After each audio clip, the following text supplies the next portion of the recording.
세상의 변화를 알아가는 즐거움, 투자로 인생을 바꾸는 사람들, YG 클럽. 지금 고정 댓글을 확인하세요. 뭐 그러면 그 또 넥스트를 생각을 해보자면 연말이면은 예, 그래도 아까 그때는 기회가 될 거라고 하셨어요. 예, 한동안 이제 조정을 받다가 예. 10월 정도까지는 조정을 받다가 연말쯤이면은 살 기회가 올 것이다. 예, 예. 그거는 다시 시장이 그만큼 충격을 받았기 때문에 예, 싼 주식들이 그러면 널려 있을 것이다라는 개념일까요? 예. 또 주가가 저평가됐고요. 그다음에 4분기 되면은 아마 수출 쪽에서 긍정적인 소식이 나올 것 같습니다. 우리나라 수출 예. 쪽에서요. 네. 뭐 기재부 장관이 뭐 계속 요새 저 국회 같은 데서 이야기하는 거 보면 4분기에는 수출이 그 증가세로 돌아설 거라고 이야기하고 있지 않습니까? 네. 예, 제가 예측해 보더라도요. 4분기에는 수출 증가율이 한 5% 정도 나오거든요. 전년 동기 대비. 예. 예. 그리고 무역수지 흑자 나옵니다. 근데 지금까지는 6월, 7월, 8월이고 무역수지 흑자 나는데 수입이 감소하고 수출이 더 많이 감소해가지고 불황형 흑자다. 네. 이런 이야기가 나왔는데요.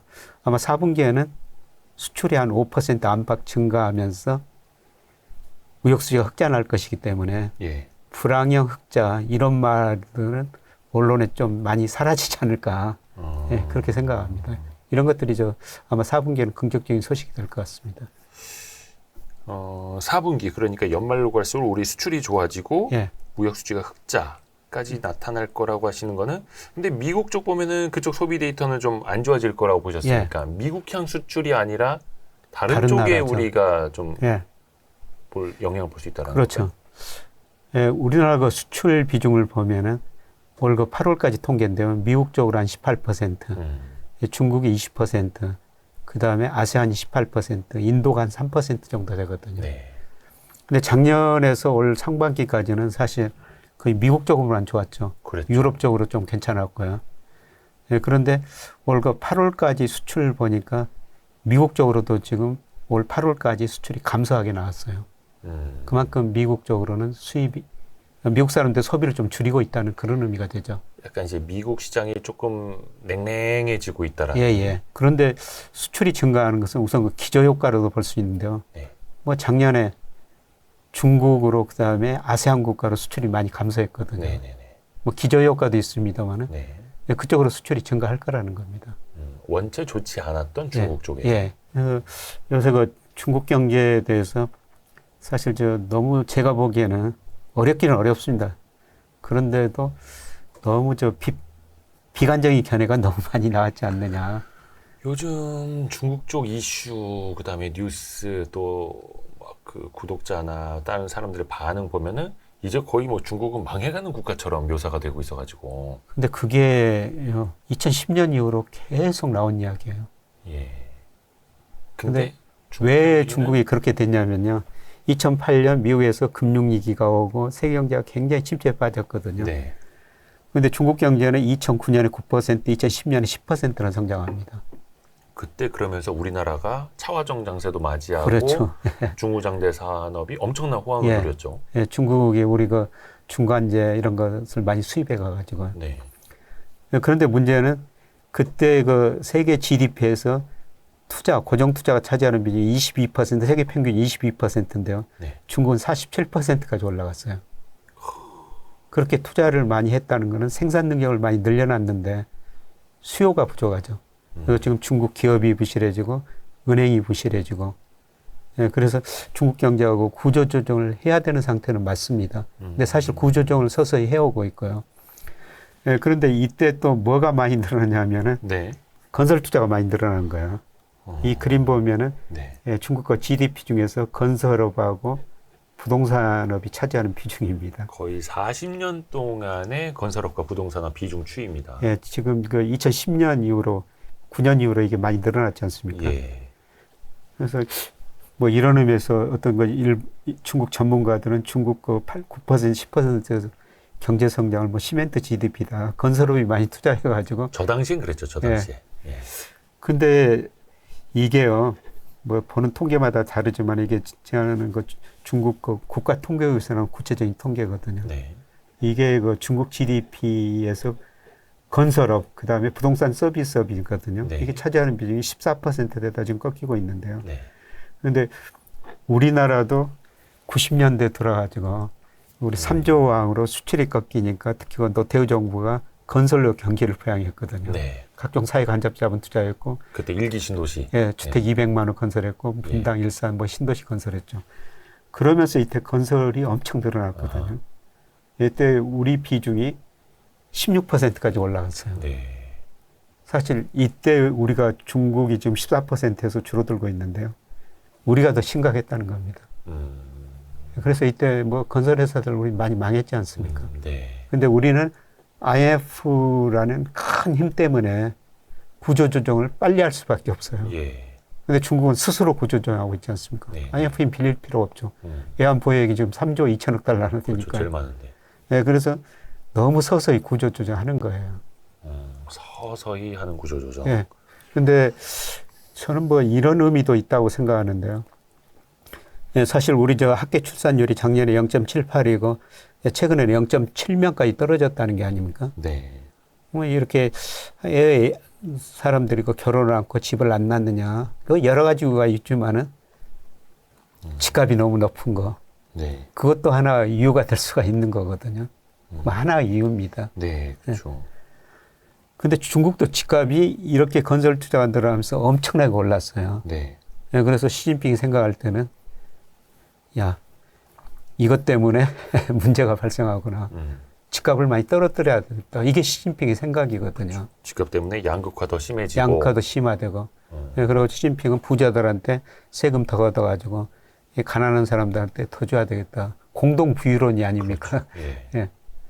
예, 사실 중국의 공동 부유론이나 그다음에 미국의 바이든 정책도 한마디로 말하면요. 중산층 회복을 통한 안정적 성장이에요. 그게 이제 미국식 언어고. 예. 중산층 회복을 통한 안정적 성장이 미국식 언어라면 중국은 공동 부유론. 부자들 거 이제 끌어내려가지고 네. 이 공동부 이게 이제 중국식 언어고. 방향은 똑같습니다. 그러니까 미국과 바이든 대통령도 선거 공약과 정책 내용 보니까요. 트럼프가 법인세 많이 내려놨지 않습니까? 네네. 그 개인 부유세 내려놨죠. 네. 그거를 올려가지고 네. 거기서 재정을 마련해가지고 중산층을 위해서 쓰겠다는 거 아닙니까? 그렇죠. 그게 바이든 대통령이죠. 예. 근데 지금 그걸 지금 바이든 대통령이 못하고 있죠. 왜냐하면은 하원을 공화당이 장악하고 있으니까. 네. 근데 시진핑은 그걸 자기 마음대로 할 수가 그렇죠. 있죠. 그런 차이인 것 같은데요. 네, 그런데 그래서 중국 건설 경기 어렵고 뭐 구조조정을 계속 할 거예요. 그렇더라도 뭐 GDP의 14%에 차지하고 있는 건설업이 한 번에 다 망할 이유도 없고요. 미국식 위기는 아니라는 거죠. 우리는 IMF식 위기는 아니라는 거죠. 예, 그리고 가장 중요한 거는 미국이 2008년 금융위기였을 때는 집을 담보로 다양한 파생상품을 금융회사들이 만들어서 팔았는데요. 그런데 집값이 떨어지니까 그 파생상품에 문제가 발생했고. 다 연쇄적으로 폭발이 일어났던 거죠, 그때는. 근데 중국은 그런 파생상품이 파생상품 그렇게 많지 않을 거라는 겁니다. 그러면은 지금 중국 경기가 굉장히 안 좋고 뭐 부동산 위기고 막 되게 1억 채 이상 빈집이 있고 막 그런데 이거는 중국이 의도한 구조조정이고 계획된 구조조정이고 중국 당국이 공산당이 운전하는 대로 가고 있는 거다. 이게 컨트롤을 잃어버린 게 아니다라는 말씀이시겠네요. 근데 사실 뭐 시장이 컨트롤하기는 쉽지 않은 거죠. 얼마 전에 그 영국의 디 이코노미스트라는 기사 보니까요. 네. 시진핑이 모든 걸 통제할 수 있다. 네. 그러면서 영타고 추락하는 그림입니다. 그 표지에 영국의 디 이코노미스트에 그런 그림이 실려 있던데요. 그래서 제가 저 하나금융연구소 그 소장하면서 중국 일을 참 많이 했었어요. 그때 그 중국 뭐 여러 각계각층 사람들 만나고 관료들도 만났습니다만 어떤 저 관료가 이런 재밌는 이야기를 하더라고요. 자기를 또 깨달아가고 있다는 거죠. 사람 공산당은 통제할 수 있지만은 시장은 통제할 수 없다는 걸 깨달아가고 있다. 사실 시장은 다 통제할 수 없는 거죠. 그래서 시진핑이 아마 그걸 좀 저는 깨달을 거라 보고 있어요. 시장은 자기 마음대로 할 수 있는 일이 아니다. 그러면서 어쩔 수 없이 뭐 구조조정을 더 빨리 할 수밖에 없는 상황이 올 수 있다고 보고 있습니다.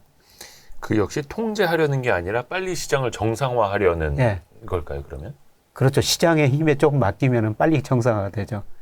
예, 그런데 지금은 시장보다는 자기가 통제하려고 그러니까 이 구조조정 속도가 굉장히 느린 거죠. 그렇죠. 어떻게 보면 이제 구조 조정이 또 자기가 또 통제하려는 수단 중에 하나일 수도 있을 예, 예. 텐데, 근데 뭐가 됐든 간에 예. 흥묘백묘 경제만 살리면 되지 않습니까? 예. 이게 되겠느냐라는 거죠. 예. 근래 그러면 이제 코로나 전후로 거의 몇 년입니까? 지금 한 3년 넘게 예. 중국 경제 내리막인데 예. 그 이전부터 하면 더 긴가요? 여기서부터는 그러면 반전이 될 것인가? 아니, 중국이 이제 고성장 시대는 완전히 끝난 거죠. 그러니까 고성장 자체는 안 된다. 예. 이제 저는 뭐 중성장 시대에 접어든 가정에서 진통이라고 그러는데요. 이제 중국 제가 뭐 잠재 성장을 추정해 보니까 4 내지 5% 사이예요. 이제 4 내지 5% 성장하면은 자란 성장 시대에 접어들고 있다는 겁니다. 네. 예, 그런데 이 정도라도 유지할 수가 있다는 거는 지금 미국 사람들은 너무 많이 소비를 하고 있는데요. 네. 중국 사람들은 너무 많이 저축을 하고 있어요. 예. 예, 중국의 저축률이 세계에서 50% 넘는 나라는 없거든요. 버는 돈의 절반을 저축하는 아니, 거예요? 기업 저축, 가계 저축 전부 합쳐가지고. 합쳐서. 예. 예. 그러니까 저는 저 금리라는 게 굉장히 의미가 깊다고 생각되는데 지금 미국 금리는 굉장히 높고 올라갔잖아요. 네. 중국 금리는 낮고 더 떨어지고 있어요. 예. 그러니까 금리가 의미하는 거는 미국 사람들한테는 소비 좀 덜하고 살아라. 중국 사람들한테는 소비를 좀 더하고 살아라. 예. 이런 완전 의미. 반대죠. 예. 그런데 중국의 1인당 국민소득이 2019년에 1만 달러를 돌파했고 작년에 보니까 13,000달러 정도 돼요. 네, 네. 10,000달러 넘으면 소비를 하기 시작하거든요. 그리고 중국 사람들이 저축을 많이 해놨기 때문에 예, 저는 소비할 거라고 보고 있습니다. 그래서 중국이 뭐 극단적인 뭐 1%뭐 이런 성장으로 가는 게 2% 성장으로 가는 게 아니라요. 4 내지 5% 성장은 할 수가 있다. 그런데 이제 뭐 7%, 10% 성장하다 4 내지 5% 성장률이 떨어지니까 그게 충격인 거죠. 그런데 중요한 거는 우리나라 잠재 성장 2%, 미국도 잠재 성장 2%예요. 네.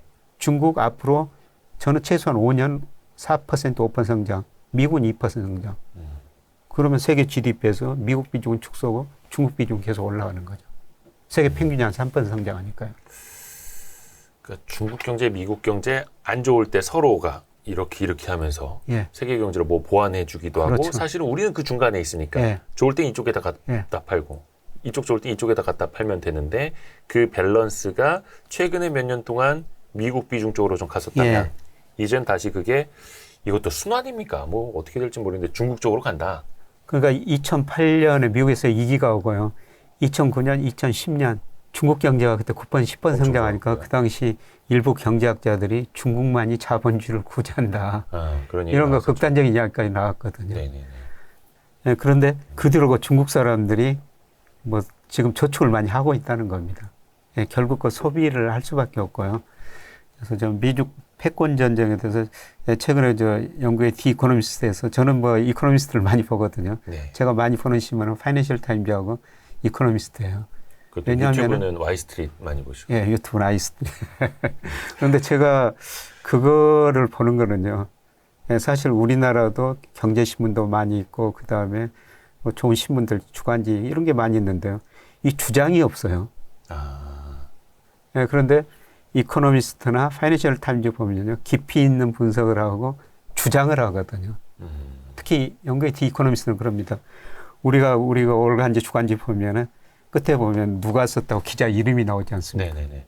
이코노미스트는 기자 이름이 없어요. 그래요. 예. 그리고 분명한 주장이 있습니다. 그 주장을 하기 위해서 또 거기에 맞는 합리적 이론 데이터를 갖다 대는 거죠. 예, 그래서 제가 두 개를 좋아하는데요. 예, 그런데 최근에 그 영국의 디 이코노미스트하고 파이낸셜 타임즈 보니까 의미 있는 두 기사가 나왔더라고요. 지금 미국이 트럼프 때부터 계속 저 중국을 규제하고 있지 않습니까? 네. 예, 그런데 중요한 거는 작년에 미국의 대중무역 적자가요. 3,830억 달러로 오히려 더 늘어나 버리고 있어요. 미국이 바이 아메리칸에 치고 있지만은 미국 월마트에 진열된 상품의 47%가 메이드 인 차이나라는 겁니다. 네. 예, 그리고 최근에 저 앨런 재무장관이 인도도 방문했고 멕시코도 방문했거든요. 네. 가서 이제 중국을 대체할 상품이 인도나 멕시코에 있는가 이걸 보러 갔다는 겁니다. 근데 가서 보니까 그 최종 상품의 중간재가 중국산이 엄청 많이 들어갔어요. 거기도 중국산이 와 있고. 예, 그리고 또 최근에 또 파이낸셜 타임즈 기사인데요. 예, 중국 수출이 미국, 일본, EU 이 선진국입니다. 네. 이 선진국보다 중국이 이머징으로 수출하는 비중이 사상 처음으로 올해부터 더 많아져 버렸어요. 그 말인즉슨 어떤 의미일까요? 그러면 미국 없어도 물론 절대적인 미국이 중국의 수출 국가입니다만 미국 없어도 다른 나라에서 중국이 수출해서 어느 정도 먹고 살 수가 있다는 겁니다. 미국이 사주지 않아도 예, 미국이 사죠. 근데 미국은 사줄 수밖에 없죠. 필요하니까. 필요하니까요. 또 인플레이션 때문에서라도. 만약에 지금 중국 월마트에 진열된 상품 47%가 중국산이라고 그렇습니다만은 그 상품이 미국으로 안 가면은 미국 소비자들 그렇죠. 굉장히 비싸게 다른 데서 수입할 수도 없지만은 굉장히 비싸게 미국 물가가 오르거든요.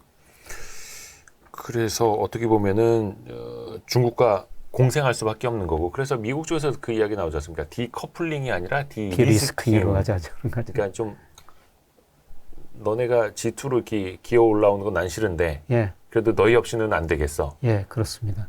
약간 되게 성격 안 좋은 예. 사람처럼. 그래서 이제 그 첨단 쪽으로만 좀 그치. 규제하고 첨단 산업만 하지 마. 예. 농산물 같은 거 우리가 사줄게. 예, 막 이런 거. 예, 예. 아, 농산물은 네.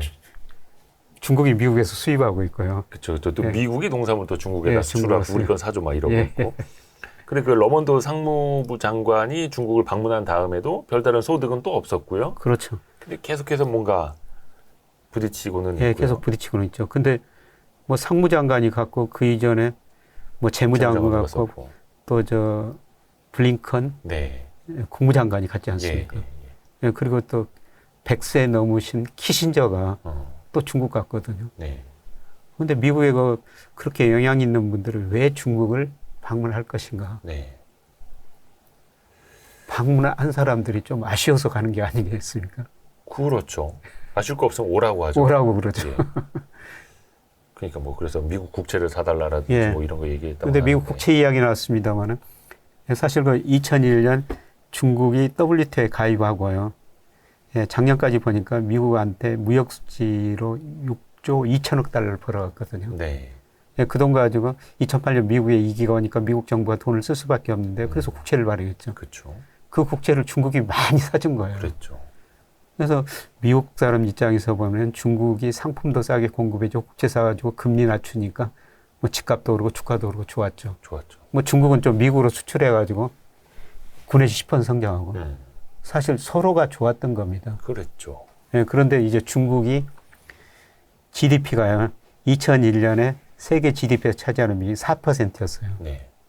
근데 작년 보니까 18%로 미국 24% 거의 따라잡고 있거든요. 네. 중국 GDP가 미국 GDP에 작년에 사상 처음으로 70%를 넘어섰거든요. 그러니까 미국 입장에서는 얘들 좀 키워놨는데 너무 빨리 크니까 얘들 놔둬서는 안 되겠다. 그래서 이제 무역 전쟁하고 기술 전쟁하고 있는 것 아닙니까? 그렇죠. 그런데 그러다 보니까 네. 서로 피해죠. 레드라인을 그어놨는데 예, 레드라인을 밟고 있으니 서로가 피곤하는. 그렇죠. 그래서 디커플링에서 디리스킹으로 가자. 근데 중요한 건데 우리도 수출이 잘 돼야 되니까 네. 앞에서 보신 것처럼 이제 미국 경기는 소비를 비롯해서 좀 좋지 않아질 걸로 보셨고 중국 경기가 좋아져야 되는데 그러면 중국의 각종 경기 부양책이 통해야 되잖아요. 예, 지금 뭐 금리도 뭐 0.1%씩 그래서 뭐 찔끔 내린다는 비판은 있습니다만 부동산 규제도 뭔가 한 방에 황 풀어주는 건 아니고 이걸로 될까? 이걸로 예. 될까? 요만큼씩 풀고 막 그러더라고요. 예.